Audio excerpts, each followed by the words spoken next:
Monsieur le Premier ministre, Monsieur le Président de la Commission du Livre blanc,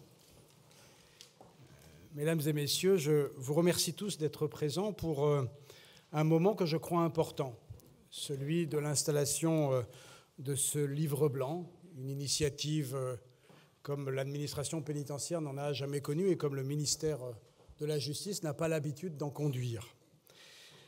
C'est un livre blanc qui va donc s'intéresser à l'administration pénitentiaire, qui est une administration qui joue un rôle particulier dans notre démocratie, puisque nous avons conçu la prison pour sanctionner, pas pour affliger, comme certains peuvent parfois le prétendre, et surtout pour préparer le retour dans la société. C'est pour ça que j'ai l'habitude de dire que l'univers pénitentiaire est une institution qui prépare l'avenir.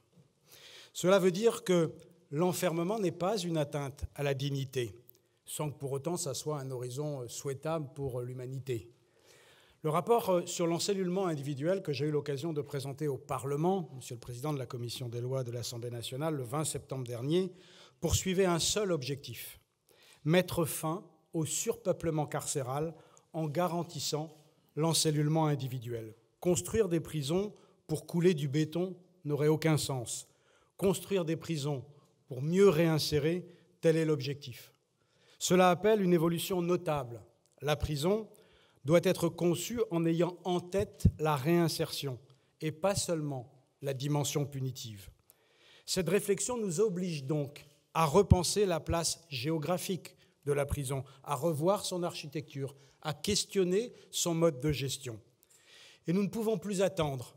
Les problèmes sont tels qu'il faut maintenant aller au-delà des facilités, au-delà des postures, au-delà donc des clivages partisans pour tenter un diagnostic partagé. Je vous remercie tous d'avoir accepté de participer à un travail que je crois vraiment d'intérêt général. Je remercie évidemment tout particulièrement Jean-René Lecerf d'avoir accepté cette mission. Jean-René Lecerf, Robert Badinter disait de vous, au moment de la discussion de la loi pénitentiaire dont vous étiez le rapporteur à l'Assemblée nationale, au Sénat, que cette loi, en réalité, aurait dû porter votre nom, puisque vous en étiez l'un de ceux qui l'avaient le plus travaillé et le plus porté.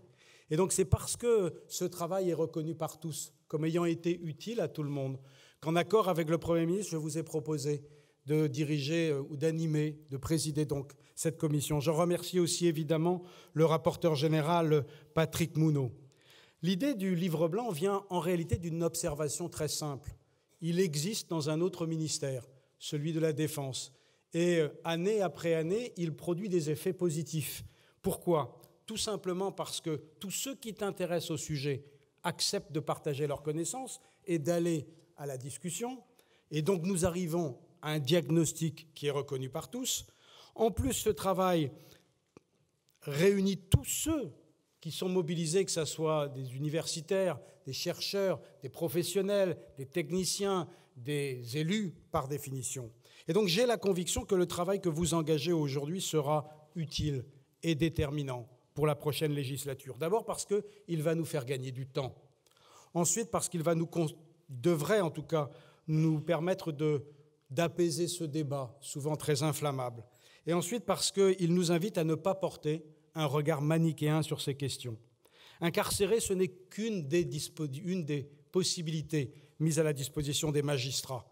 Il faut ne pas se limiter, évidemment, à l'incarcération. C'est la raison pour laquelle les législatures successives ont élargi la panoplie mise à la disposition du magistrat. Nous, dans cette législature-ci, nous avons créé la contrainte pénale, qui est une peine, qui est une alternative à l'incarcération, mais qui est une peine, comme d'autres peines qui existaient auparavant.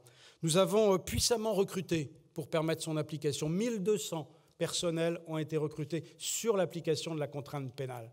Nous avons mobilisé, et encore récemment, la direction des affaires criminelles et des grâces réunissait au tribunal de Paris, au tribunal de grande instance, une réunion, rassemblait les professionnels et puis les magistrats pour essayer de comprendre comment nous pouvions mieux agir pour qu'elle soit plus prononcée, mais aussi plus requis et peut-être même plus réclamé par les avocats.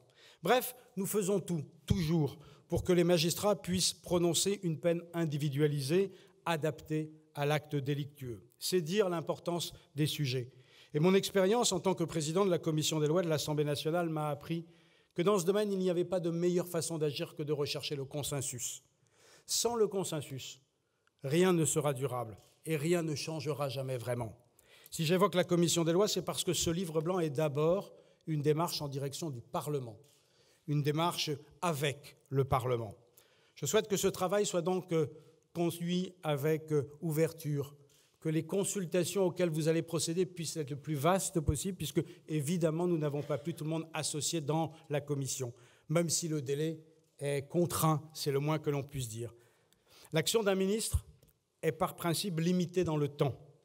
Agir place Vendôme, c'est ne pas s'inscrire dans le temps du cycle politique. Travailler à l'élaboration du livre blanc, ce n'est donc pas travailler pour un parti, c'est pour travailler pour l'œuvre de justice et travailler au final pour nos concitoyens. En un an, j'ai appris beaucoup, et notamment que la durée de l'action ne dépend pas de son initiateur, elle dépend des conditions de sa naissance, et c'est très bien ainsi, parce que cela permet une vision de long terme, et qu'il n'y a que dans cette façon que sur ce sujet, nous pourrons agir. Merci beaucoup.